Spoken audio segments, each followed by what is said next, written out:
Ahojte opäť, milí priatelia, ja vás vítam na mojom YouTube kanáli a dnes sa k vám prihováram s odkazom k tomuto novoluňu, ktorý máme dnes 10. marca 2024 v znamení rýb. A čo mi k tomu prichádza, je to silné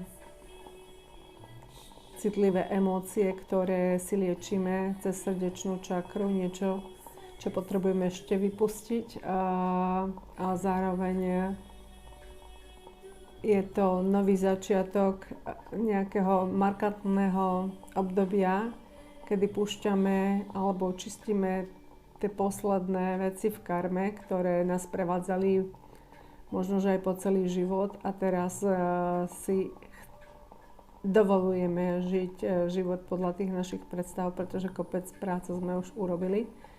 Čo sa týka znamenia rýb, tak je to 12. astrologický dom v zverokruhu a preto súvisí s naším podvedomím. Je to dom, v ktorom my tvoríme cez fantáziu, snívanie, nejaké tie naše vnútorné predstavy sa môžu k nám prihovárať vo forme snov a takisto my si môžeme vizualizovať tie nové plány, môžeme manifestovať pomocou toho, že si tvoríme nejakú predstavu, meditujeme, sme v tom zastavení, sme v tej tichosti a napájame sa na to naše božské ja a to najlepšie vie, kam chceme ísť a ktorá je tá správna cesta. Znamenie rýb je vodné znamenie. Voda súvisí s emóciami, s citlivými emóciami, ktoré sme možno zadržovali v našom tele, nejaké staré boliestky v srdci. Veľmi mi s tým prichádza čistenie srdečnej čakry, pretože toto znamenie nás vedie k takej väčšej jednote na planéte, kedy my môžeme cítiť takú blízkosť jeden k druhému. Je to možno, že aj tá túžba tvoriť jeden celok a dokázať si pomáhať cez tie naše dary. A to veľmi súvisí aj s tým našim poslaním, ktoré chceme žiť. Ja som si na to prekopala iba jeden balíček kariet a prišlo mi s tým takáto kartička. Je tam spojenie so svetem. Natahuj svoju ruku a otevíram svoje srdce ve snaze spojiť sa s ľudstvím a zjednotiť ho. Asi tak nejako vnímam aj tú energiu tých rýb, že sme takí viacej prepojení cez tie emócie telepaticky a ten 12. dom súvisí aj so zvýšenou intuíciou, fantáziou a naozaj je to zastavenie v tej našej tichosti, ako v tej meditačnej miestnosti, alebo už či sme v horách a potrebujeme ten svoj kľud na to, aby sme si prečistili vlastné emócie, aby sme vypustili veci, ktoré sme tam zadržiavali, či už to je nejaká zatrpknutosť, alebo ľútosť, alebo pocit viny, že sme niekomu ublížili, alebo že niekto ublížil nám, tak prichádza nám nejaké také nové pochopenia a tie veci začíname vnímať ako určitú lekciu, ktorou sme si mali prejsť a s tým odpadáva aj ten pocit tej seba kritiky alebo kritizovanie tých druhých ľudí a to nám napomáha vypustiť tie emócie a otvoriť tú srdečnú čakru. Moja láska k sebe samému a k druhým je bezpodmienečná. Pestujem láskyplné vzťahy. Tak to nejako to vnímam momentálne. A je to veľmi krásny pocit. Ja som pocítila, ako ma duchovní radcovia vedú v tom prúde. Tu mi prišla ešte jedna kartička. Otváram svoje srdce radcom a dôverujem múdrosti, ktoré mi predávajú. Pozerám na tie znamenia a naozaj tá intuícia sa vo veľkej miere otvorila ešte silnejšie, ako som ju mala. Niekoľko mesiacov ma ťahalo ma kúpiť si mesačný kameň. Tak najprv som si kúpila taký maličký prívesok, potom som bola asi pred 2 týždňami v Prievidzi a kúpila som si takýto jemnúčky náramok z mesačného kameňa. A teraz som dostala tento nádherný mesačný kameň, ktorý je až taký oranžovo-ružový. A to ma ešte hlbšie ponára do tej ženskej energie, ktorá je veľmi prepojená s tou intuíciou. V tom zastavení si vieme my nacítiť to, kam nás to vedie. A to súvisí s tým veľkým začiatkom, s tým novým cyklom, do ktorého my chceme vstúpiť. Spätne sa vrátim k minulému splnu, k uplynulému splnu, ktorý bol 24. a 25. februára v znamení Panny. A na to som vôbec nestihla spraviť ani video. Vtedy som mala tak veľmi našlapnuté na to rozvíjať sa a dokončiť niečo, čo som mala začaté, lebo tento cyklus je väčšinou minimálne 6-mesačný. To, ako manifestujeme, to, ako tvoríme, dávame si nejaký zámer, my si ho vizualizujeme, my nejakým spôsobom si vytýčime ciele, ako chceme postupovať. Možno, že niekedy sú tam praktické kroky, niekedy nám prichádzajú tie znamenia, ktoré nás vedú. V znamení Panny sme mali v septembri. Neviem, či to nebolo okolo 11. septembra. A práve vtedy som skončila už som mala ukončený ten základný masérsky kurz a mala som veľkú potrebu sa v tomto posunúť, rozvíjať, naberať skúsenosti a ešte sa posunúť ďalej.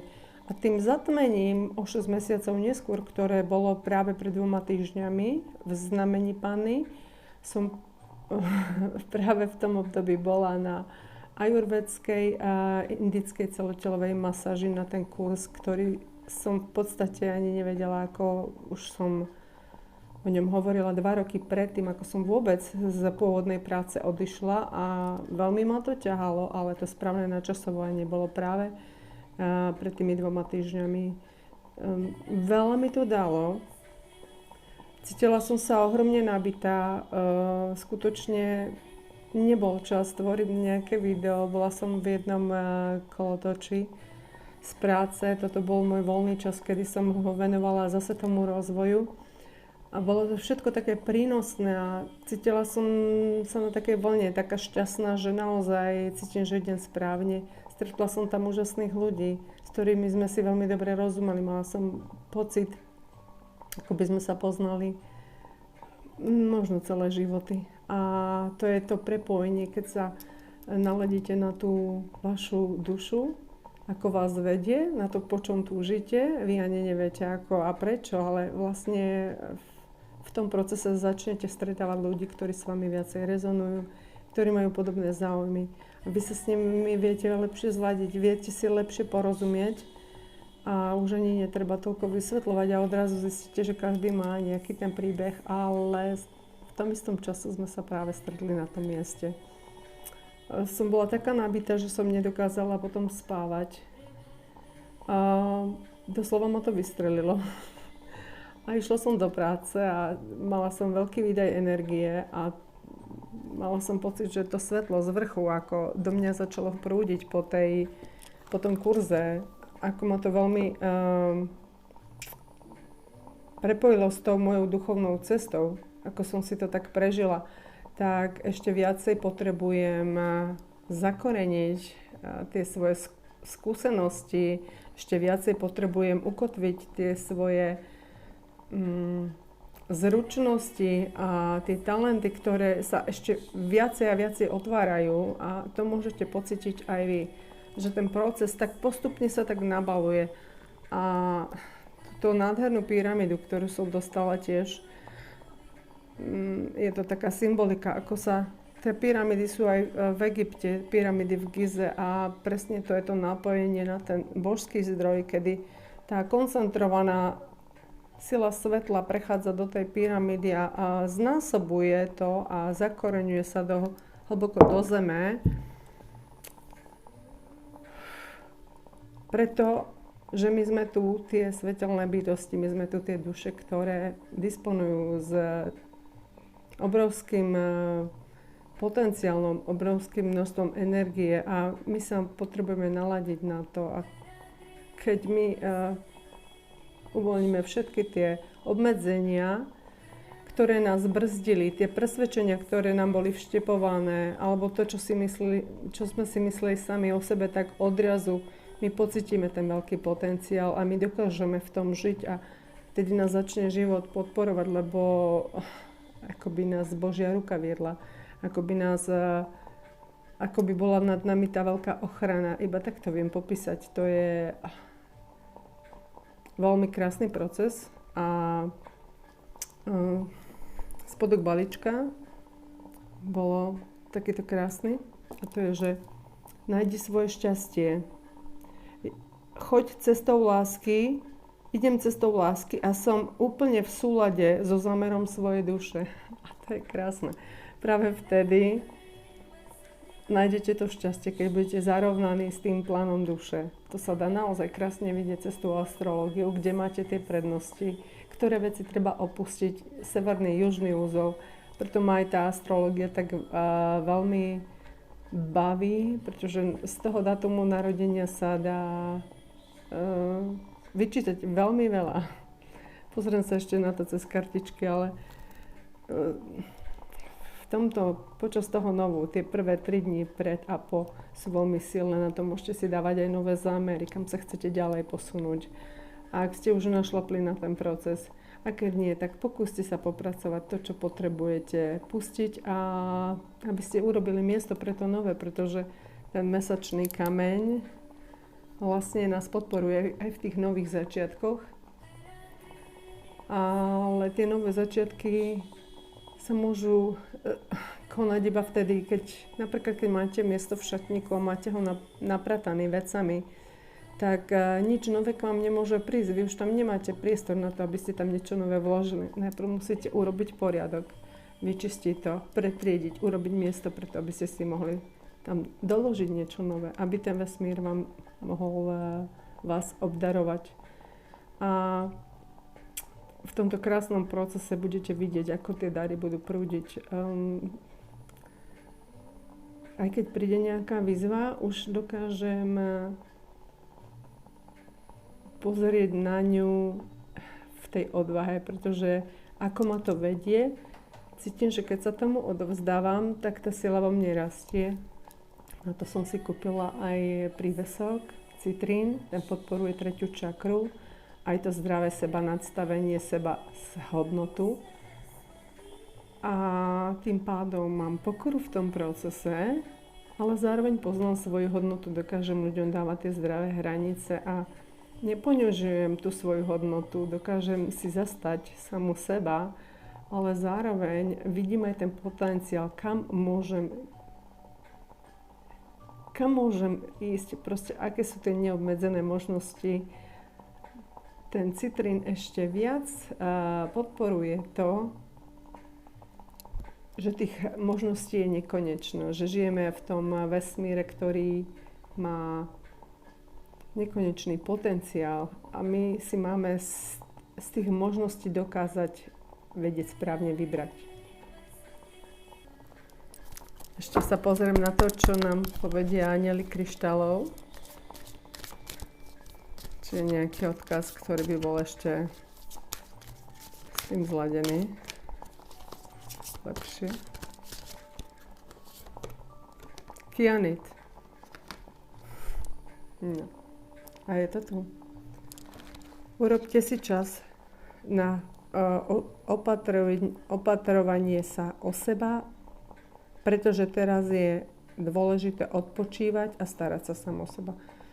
A v tomto týždni, presne pred tým novom, mňa z toho prepínania tej energie úplne posadilo, že som ochorela, dá sa povedať, zo dňa na deň.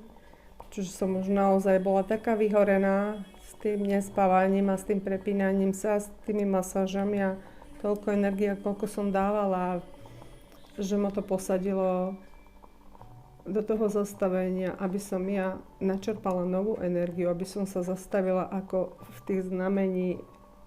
tom znamení tých rýb ukazuje, že máme meditovať, máme sa zastaviť, máme prehodnotiť, máme pustiť niečo, máme načerpať nové sily, máme si vizualizovať nové ciele a na to potrebujeme mať kľud. Potrebujeme byť vo svojom vlastnom strede, potrebujeme byť trošičku odpojení od toho vonkajšieho sveta.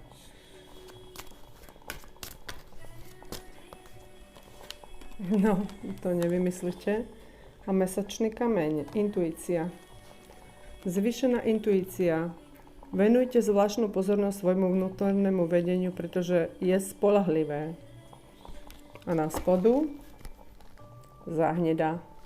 Záhneda je tá základná energia, ktorá nám napomáha sa zbaviť negativity a zároveň nám posiluje, zakoreňovať to svetlo. Osloboďte sa od negativity, ktorá je vo vnútri vás alebo vo vašom okolí. Poznajte to svoje svetlo, stiahujte ho do toho svojho tela, ukotvujte tie svoje dary, rozvíjajte ich a tým budete žiť nebo na zemi. To je pre mňa odkaz pre vás. Krásne. Ešte sa pozriem na posolstvo Vil, pretože v tomto období môžeme byť silno napojení na tú Gaiu, na tú Matku Zem. Pretože tá ženská energia v nás rastie, tá ženská polarita, to je to zastavenie, napojenie sa na to srdce, aby sme my sa vedeli spájať a chápať jeden druhého. A dobre nám je v tej prírode, dokážeme vidieť tú krásu, sme vďační za tú štedrosť, ktorú nám dáva. No tak sa pozriem, čo.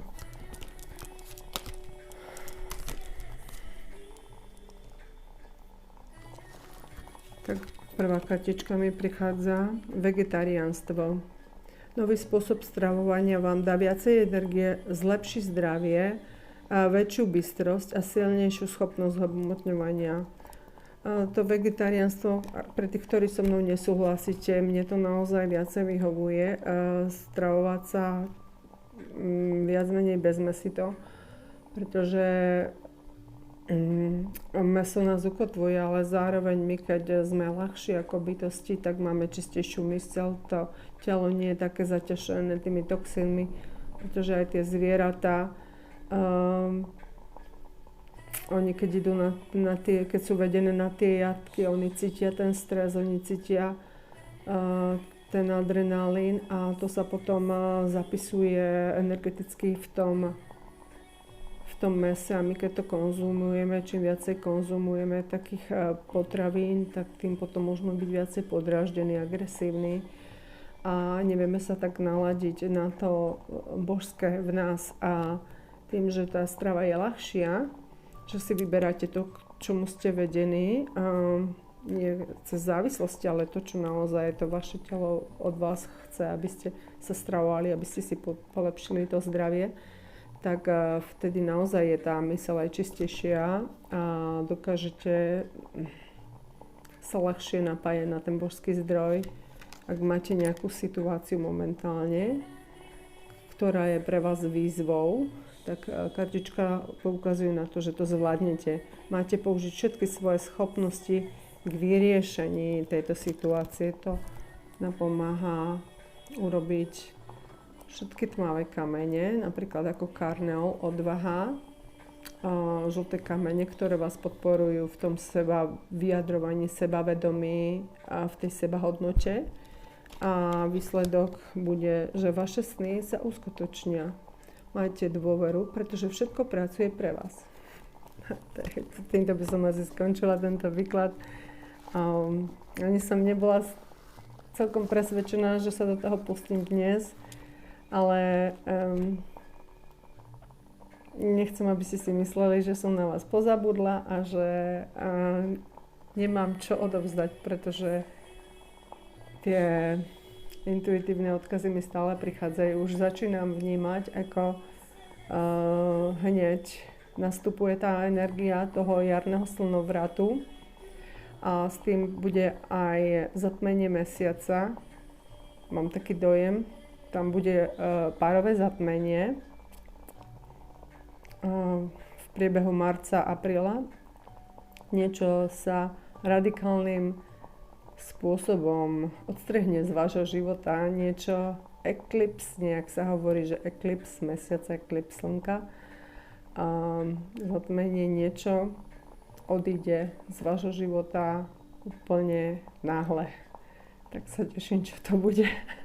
Dúfam, že samozrejme, že ten vesmír vie, čo to má byť a odstrihne ma presne od toho, čo už nepatrí do môjho života.